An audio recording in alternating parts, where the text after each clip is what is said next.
আরও কত যে কিছু মিথ আছে সেগুলো হয়তো বলে শেষ করা যাবে না, বাট আমি চেষ্টা করব যে সবগুলি কভার করার।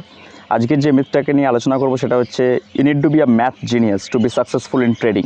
এটা নিয়ে কথাতে আছে যে তুমি যদি ট্রেডিংয়ে সাকসেসফুল হতে চাও তোমাকে নাকি ম্যাথ জিনিয়াস হতে হবে, মানে ম্যাথে খুব ভালো হতে হবে।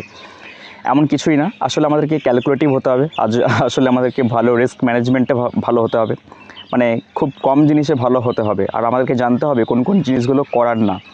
মানে যখন আমরা ফাইন্যান্স নিয়ে কাজ করি, যখন আমরা ফাইন্যান্সিয়াল জিনিস নিয়ে হ্যান্ডেল করি, তখন আমরা অনেক কিছু করতে চাই, কিন্তু ফাইন্যান্সে সবথেকে ইম্পর্টেন্ট জিনিস জানার সেগুলো হচ্ছে কোন কোন জিনিসগুলো আমাদের করার না। স্টক মার্কেটেও আমাদের ঠিক করে এটা বিবেচনা করতে হবে কোন কোন জিনিসগুলো আমাদের করার না, আগে ওটাকে ক্যালকুলেট করতে হবে। ম্যাথামেটিক্যাল ক্যালকুলেশন খুব বেশি করার দরকার নেই।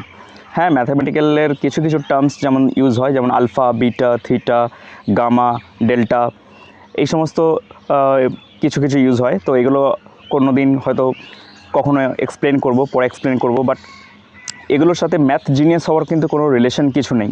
তো এইটা নিয়ে ঘাবড়ানোর কোনো বিষয়ই নয় যে আমি ম্যাথে যদি ভালো না হই, আমি ক্যালকুলেশনে যদি ভালো না হই, আমি খুব খারাপ হব। হ্যাঁ, একটা বেসিক ক্যালকুলেশন দরকার, কত পয়েন্ট তুমি স্টপ লস নিচ্ছ আর কত পয়েন্ট তুমি টার্গেট হিট করছো, কারণ একটা প্রবাবিলিটিকে বুঝতেই হয়, প্রবাবিলিটিটা না বুঝলে কিন্তু বিপদ আছে।